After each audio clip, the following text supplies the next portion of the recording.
Welcome from Warsaw, the Chopin competition studio. I am Wojciech Bońkowski, and my guest tonight is star pianist Jan Lisiecki. Hello, Jan. Good evening. Thank you for accepting our invitation. It's a pleasure. But I'm actually quite surprised you're here, because I know you're not very fond of piano competitions. So how come? Everybody's surprised to see me here in Warsaw. I'm actually here for rehearsals with the Warsaw Philharmonic, obviously. They are without a hall for the next 2 weeks. And therefore, to still perform, we're going on tour in Germany, Austria, and Netherlands. So I'm here just for rehearsals, and I can't even rehearse in the hall, and we're leaving tomorrow morning. We're very sorry about the hall. But what is it about piano competitions that you actually dislike? Well, I think it's really hard to judge art. And even if you listen to what people are saying about the competition and how they're already judging, we're saying this person didn't know about the history of the piece or what was inside the piece. And of course, they have very valid points, but this competition feeling, I guess, that you must know these things, well, it's beneficial, but then there's an artistic liberty that you take afterwards. And I think that's probably one of the few things I really don't like about competitions, is this feeling that you have to play everything correct. Doesn't exist. And the sportive aspect you don't like, being compared to others? Well, being compared to others is natural in our business. But at the same time, being compared to others within this really short time span is quite odd and rare. And I think it evokes also this other feeling when performing. I remember from the few competitions that I did that it would be a very different emotion going on stage. I'd be nervous, but in a very different way than from when I performed just in front of an audience. In a way that's actually much worse, I think. You get nervous because you want to play better than somebody else, instead of just playing beautifully for the audience. Now, many people are very critical of competitions, but then they seem to be just like democracy, not perfect, but it's difficult to come up with something better. If you look at modern pianists who are really successful on the market today, most have gone through competitions and won, one or another. Who hasn't? Glenn Gould? Yes. So it's actually a very restricted list of pianists who didn't do competitions. So why do you think they are still essential to the wine world today? Well, there's lots of people who simply somehow don't get out. I was very lucky. I don't even know, I can't trace back how it all happened for me, where things went in one direction and not another. Not everybody's so lucky, and it's certainly a way to get out, get noticed, and for people to start inviting you. But then you still have a very long road ahead of you after you win a competition to make something of it, to become a pianist or become a musician, become an artist, and to actually keep doing this for the rest of your life. It's a huge leap still. Mm-hmm. I don't really envy young pianists, because if not a competition, what options do they have? Do they go on YouTube and just broadcast themselves? Or? Well, some have done that and have been successful, but there's I think not very many other venues, and certainly it is a way to get out into the world, and you're still creating beauty and you're still creating art, and I think, for example, Chopin competition is one of the best things that can happen for Chopin's music, for Polish culture, for Polish art. It goes all around the world, and people notice it, people pay attention, and you think that these people come from as far as Indonesia, and they're playing this music at home, and therefore they're also bringing their home audiences closer to Chopin. It's great. Now, you mentioned your beginnings. You started incredibly early. We still remember when you made your debut at the Chopin His Europe Festival. I think you were 13. So 7 years down the road, who do you see as the most important inspiration in your career? How did it all develop for you? I never had heroes. I was never a person to have a hero and to look up to one person in particular. I was very lucky from a very young age to have met some of the greatest musicians in the world, and I continue to do so. And I think every one of them brings something else to the art. You learn about them personally and how they're very different people. And this is one of the things that I think audiences don't realize, that, well, yes, we're all musicians, but we're so incredibly different in how we do what we do, how we reach where we are on stage, the musical process, but also outside of music, how we live lives. It's absolutely astounding to see how differently one can do it. And it actually shows that artists are incredibly free, that we do what we want, really, and we make it work in our own way. Mm-hmm. Let's talk about repertoire. I think everybody associates you with Chopin. We all remember your CD with the Chopin concertos that you recorded for the Chopin Institute. But now you're moving to other composers as well. You did the Schumann concerto, you're doing the Beethoven concertos. Are you slightly losing touch with Chopin? Are you sort of sidelining him? Or? Never. As a pianist, I think for the most of us, we will never lose touch with Chopin. He's an integral part of our repertoire. For many reasons, of course, he wrote such beautiful music, but it also fits into our hands, it fits onto the piano. It's overall some of the strongest music written for our instruments. But I think even in order to play Chopin well, you have to be able to play Bach and Mozart and Beethoven, as well as later composers. It all fits in, it develops you, it shapes you in what you do. And I never really wanted to be branded a Chopin artist either, because I think I still have a lot to say in Mozart as well, and I wouldn't say I have more to say in Chopin, for example. Mm-hmm. It's an interesting topic in the context of the Chopin competition, because we know this is a competition only devoted to one composer, which is a pro and a con. It's a difficulty as well as an opportunity for pianists. But do you think Chopin can also be a limitation sometimes for a pianist? If you can you play too much Chopin? Well, it depends how you play Chopin. If you play Chopin perhaps in the very rubato style and very lush with pedal, then you may have difficulty going to Mozart or Beethoven, because you'll be hearing Chopin, and it's very different. But I prefer to approach Chopin in a more classical way, in a more concise, clear way, which is also very suitable for Mozart and Beethoven, so and other composers, of course. So I don't think, it really depends who you are, and this is going back to the fact of artistic liberty and how you would play normally as an artist, irrespective of which composer you're playing. That's why some artists are known for their Chopin and not for others. Mm-hmm. So now you're moving to Chopin's, we could say, friends or direct neighbors like Schumann or Beethoven. But what are going to be your next step? What's on your agenda? What's on your music stand? What music are you reading at the moment? Schumann was on my music stand for the past few weeks. I was just recording in Rome for Deutsche Grammophon.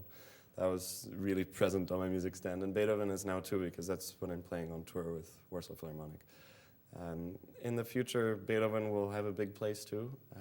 And I'm hoping simply to expand the repertoire naturally somehow. And for me, naturally just means whatever I feel most comfortable with at the moment. I always will include Chopin in my programs, and I think always Mozart, definitely always some Bach. So those are for me the core composers, like the pillars for me so far of what I've played, and I fill in the blanks in between. Mm-hmm. And later music? Later music as well, of course. I haven't really delved deep into Rachmaninoff, but I think from Chopin it's not such a humongous leap. Mm-hmm. There's, of course, obvious and very important differences, but it still requires the same lyricism on the instruments, and I think that's something that I'd like to bring, but I somehow think the time will be right at some point, soon probably, but not too soon. Mm-hmm. Now going back to Chopin, of course the concertos, but are there any other Chopin works that you're very fond of, that you sort of really feel, and maybe works that you don't like? Chopin works that I don't like, I don't think those really exist. There are some pieces which are overlooked or often played poorly. And I think we learn, even at the competition, when we hear some of these pieces very often, and we think, oh, this is not such a good piece, or this isn't so good. I think then there comes along one person who plays it in an outstanding way, and we view this piece in a totally different way. At least that's my vision. And I think any piece that has a stigma associated with it, it's something that is open for tackling, for approaching, doing again. And there's some really not popular pieces by Chopin. For example, his small pieces for piano and orchestra, which haven't really been recorded much, haven't been played much. And I think that's definitely something that I'm doing in the near future and is in my plans, because I think they're beautiful pieces as well. I hope someone in the Chopin Institute is listening to that, and we'll schedule a recording of the Fantasy on Polish airs. I'd love to hear that. Now you're a favorite of the Chopin and his Europe public. You've been a regular appearance since your debut here a few years ago. And you played solo, you played with orchestra. Interestingly, you even did a piano and cello recital recently. So any surprises up your sleeve for 2016? There aren't going to be, I think, any major surprises from what we've just discussed. I hope that we figure something out. Some chamber music or some performance with orchestra. Hopefully. We'll see. Now, going back to your experience as a really young pianist, I just wanted to ask whether you've ever felt some real pressure from, the public, the concert tour, critics as well. What do you think about critics? Do they put you under pressure? I think critics sometimes have very valid and interesting opinions, but what I really don't like is when they present their opinions as fact. And I'm afraid this happens way too often, that they present, first of all, sometimes they present things that they have no clue about. They don't have any history, any knowledge about personal things about me that are completely inaccurate. And I think then it's really unfair. As well, it depends, of course, on the context, but ultimately, in classical music, we need as much as possible to bring people into the concert hall. And if there's reviews which are consistently negative, if there's a critic who writes consistently negative reviews, then other than perhaps showing that they're intelligent and that they know what's going on in the music scene, they don't really help. And I think we need as much help as we can get. For the person who's reading the newspaper, when they read this review and they read that it was all bad, then I don't think they're going to come and buy tickets. And if they read that it was fantastic, they will. And I think we have to balance writing honest reviews with writing ones that are actually also balanced, that aren't simply all negative because that's what the reviewer was in the mood for that day. Mm-hmm. There are various strategies because some pianists, young but even mature pianists, they don't read critics at all. We all read critiques. They will tell you they don't read them. Yeah. I will say for one that I don't seek them out. I'm not going to go into the newspaper and look for it or go on Google and try to search for it. You don't have a press officer who does the clippings for you the next day. No? Exactly. So, but I will read it. If it shows up or if somebody sends me one or if it comes as an alert or whatever happens on Twitter, I will read it, and sometimes I will laugh, sometimes I will think, and other times I will just smile. And hopefully the ones that make me think are ones that actually are balanced and good ones. The laughing ones are the ones which are just so ridiculously funny that you have to laugh. And the ones that make me smile is when somebody really understood what I wanted to do and that they could connect with me somehow that evening as well. Mm-hmm. In retrospect, have you ever regretted joining the concert circus so early? I was just reading a story about Joseph Hoffman the other day, and when he started as a child prodigy, there was a society against the cruelty of children who actually filed a protest against him appearing in public, and they actually had him stop for several years.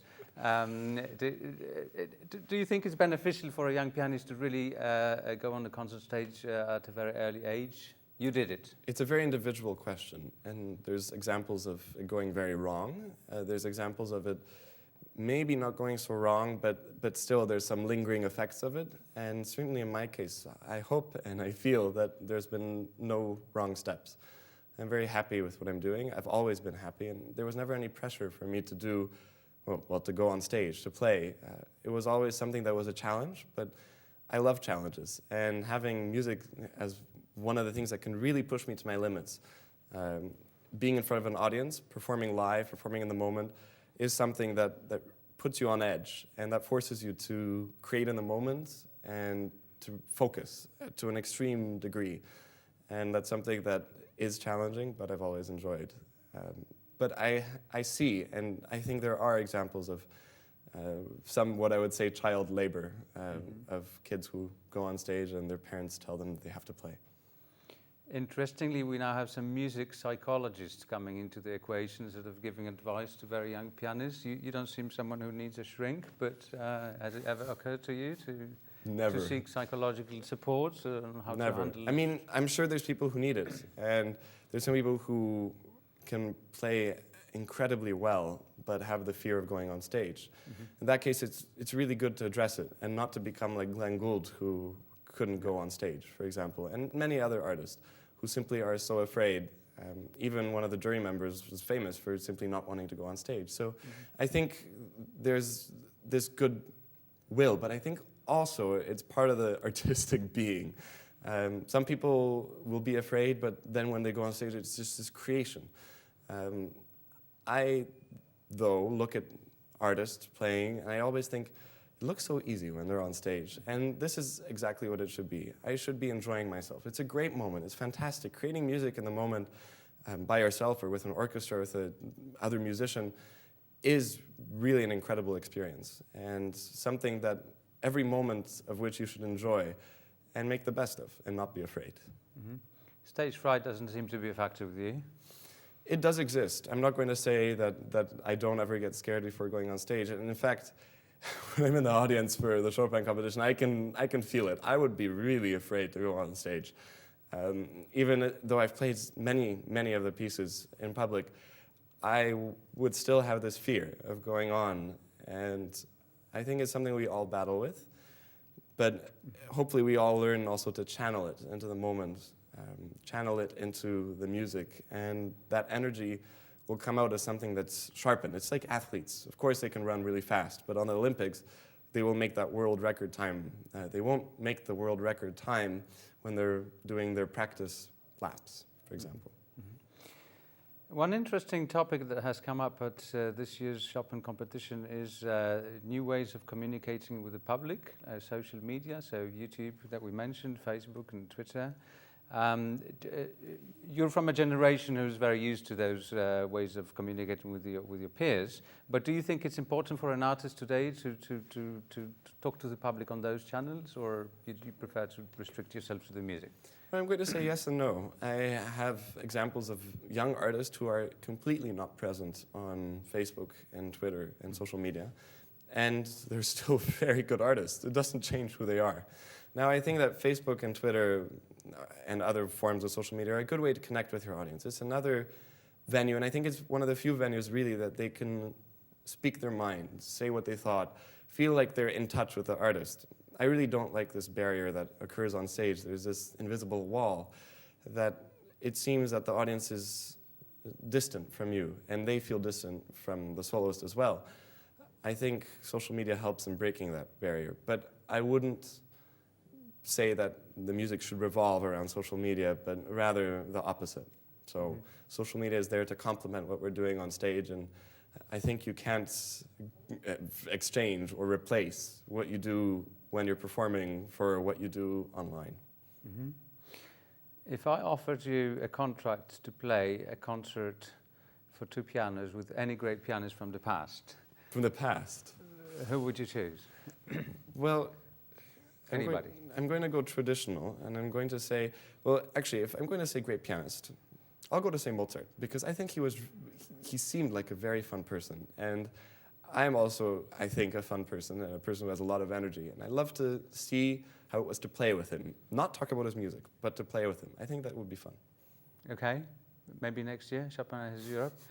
Now we've got a great announcement, because Jan is going to sign 3 CDs now. Could you please do it? Yes, I will do it. And we'll then have a little competition on our Facebook page. So please, everybody, follow the Chopin Institute Facebook page for an opportunity to win one of those CDs.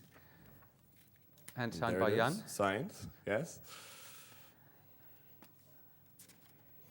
With both Chopin concertos.